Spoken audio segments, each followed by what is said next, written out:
Bonjour, un petit exercice classique qu'on retrouve en classe de seconde où il faudra réduire une somme de racines carrées.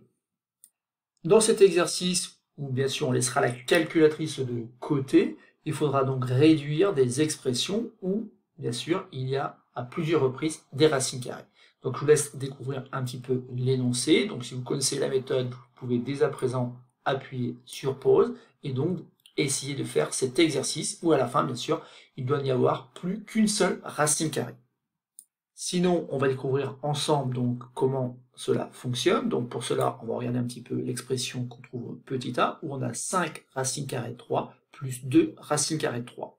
Et l'idée ici, bien sûr, est de regrouper ces racines carrées de 3, un petit peu comme lorsque vous aviez au collège des quantités avec des x. Donc quand vous aviez 5x plus 2x, et bien vous devez avoir en tête en seconde que ça fait tout simplement 7x. Toujours bonnement, si vous avez 5 tomates plus 2 tomates, ça fait bien 7 tomates. Donc il y a une histoire de factorisation, mais vous devez aussi avoir ce réflexe-là. 5x plus 2x, ça donne 7x. Ici, les x, c'est tout simplement donc le nombre racine carrée de 3. Et donc on va pouvoir compter les racines carrées de 3, comme on compte des tomates. 5 tomates plus 2 tomates, et ça fait 7 tomates. Ça y est, c'est gagné. Voilà ce que va nous donner une calculatrice, et on peut d'ailleurs le vérifier. En prenant donc une calculatrice de lycée, et en appuyant ici, on obtient bien que on obtient 7 racines carrées de 3. Vous allez me dire, pourquoi le faire si la calculatrice sait déjà le faire? Justement, en classe de seconde, vous devez comprendre comment cela fonctionne. Ça fonctionne tout simplement comme des histoires de tomates. 5 tomates plus 2 tomates, ça fait 7 tomates. Et on a bien réduit l'expression dans le sens où cette fois-ci, il n'y a plus qu'une fois le symbole racine carrée. Donc regardons maintenant ce qui se passe au petit b, où cette fois-ci, apparaît donc racine carrée de 300 et racine carrée de 3, certes multiplié par 6 et par 4, mais le problème vient surtout du fait que cette fois-ci on n'a pas la même chose, on n'a pas que des tomates et des carottes si vous voulez. Donc il va falloir maintenant se rappeler de quelque chose que vous avez fait dans d'autres exercices qui consiste à réduire un petit peu cette expression racine carrée de 300. Et si racine carrée de 300 par bonheur on pouvait l'exprimer en fonction de racine carrée de 3, on pourrait se ramener à ce qu'on a fait au petit a. Donc l'idée ici est donc de réécrire racine carrée de 300 en faisant apparaître ce qu'on appelle un carré parfait. Des carrés parfaits que je rappelle ici, qui sont très importants, qu'il faut absolument connaître par cœur, qui va permettre donc de bien comprendre ce qui se passe avec les racines carrées. Donc racine carrée de 300, il faut l'écrire sous la forme d'un produit, où apparaît donc un carré parfait, ça s'entend presque, c'est 100 multiplié par 3. Et donc maintenant, je vais pouvoir avancer dans mon calcul. Je vais pouvoir avancer dans mon calcul car il y a une propriété qu'on utilise souvent qui dit tout simplement que racine carrée de A multiplié par racine carrée de B est égal à racine carrée du produit A multiplié par B. Et d'ailleurs, c'est plutôt de la droite vers la gauche qu'on va utiliser cette propriété. Donc ici, je vais recopier donc 6 et je vais quelque part couper le symbole racine carrée en deux en écrivant que cela revient à écrire racine carrée de 100 multiplié par racine carrée de 3. Vous voyez déjà apparaître racine carrée de 3. Plus, et j'oublie pas, bien sûr, 4 fois la racine carrée de 3. Sauf qu'en fait, racine carrée de 100, du fait que 100 est un carré parfait, racine carrée de 100, c'est un entier. C'est tout simplement le nombre 10. Donc j'obtiens 6 multiplié par 10 multiplié par racine carrée de 3. Plus, encore une fois, 4 racine carrée de 3.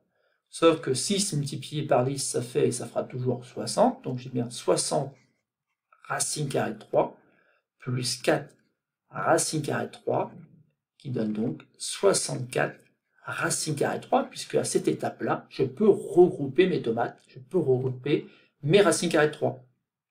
Et voilà donc le raisonnement très classique qu'on aura donc à travers cet exercice à chaque reprise, c'est-à-dire que pour toutes les expressions, on va essayer donc de les regrouper à l'aide d'une seule racine carrée, qu'il faut bien sûr découvrir.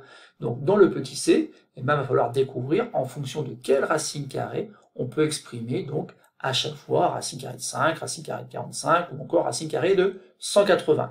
Donc maintenant, je vous laisse à nouveau la possibilité d'appuyer sur pause, et si vous avez compris comment j'ai fait les calculs au petit b, vous n'aurez aucun mal à faire le petit c et le petit d. Mais pour cela, il faut s'entraîner avant d'avoir vu la correction.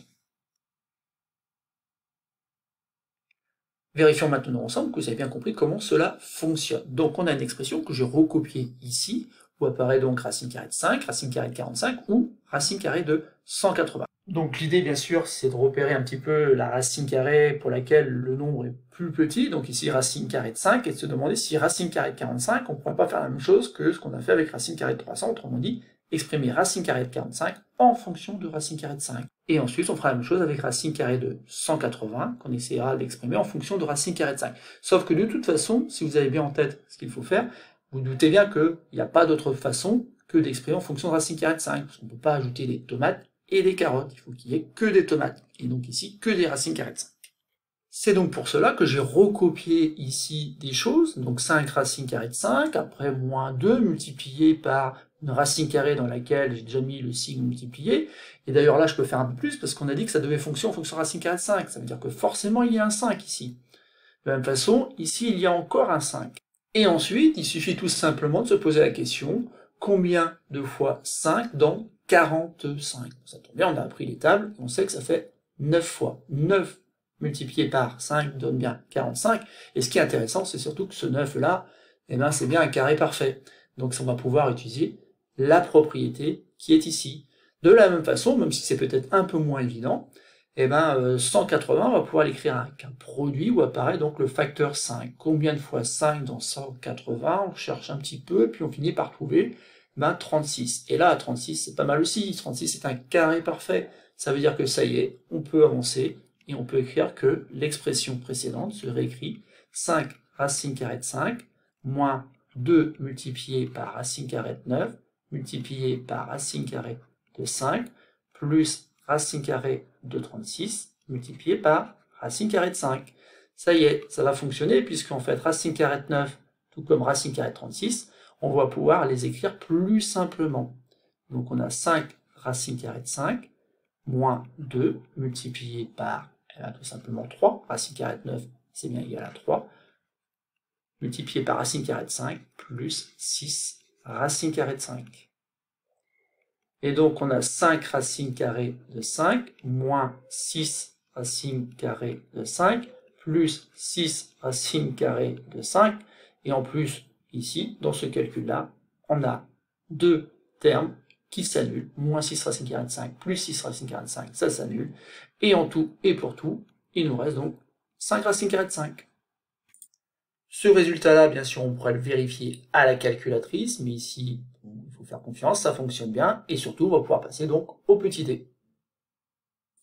Donc ici, on a une somme racine carrée de 7 plus racine carrée de 28 plus racine carrée de 112, donc il n'y a pas d'erreur dans l'énoncé. Forcément, 7 étant le plus petit nombre, on va pouvoir écrire que c'est racine carrée de 7 plus quelque chose qui va s'écrire comme étant racine carrée d'un produit où il y aura donc le nombre 7. Et combien de fois 7 dans 28? Eh bien, il se trouve qu'il y a 4 fois 7. Et donc, ça tombe bien parce que 4, c'est un carré parfait. On va pouvoir après utiliser la propriété. De la même façon, racine carrée de 112, là encore, c'est moins évident. Mais 112 est bien divisible par 7. Il faut chercher un petit peu. Et si on cherche un petit peu, on va trouver tout simplement que c'est 16. 16 fois 7, et bien ça fait bien 112. Donc ensuite, on y va. Racine carrée de 7 plus racine carrée de 4 multiplié par racine carrée de 7 plus racine carrée de 16 multiplié par racine carrée de 7. Donc ça fait racine carrée de 7 plus ici, racine carrée de 4, ça donne 2, donc ça donne 2 fois la racine carrée de 7. Je peux en profiter pour enlever le signe multiplié qui ne sert plus à rien.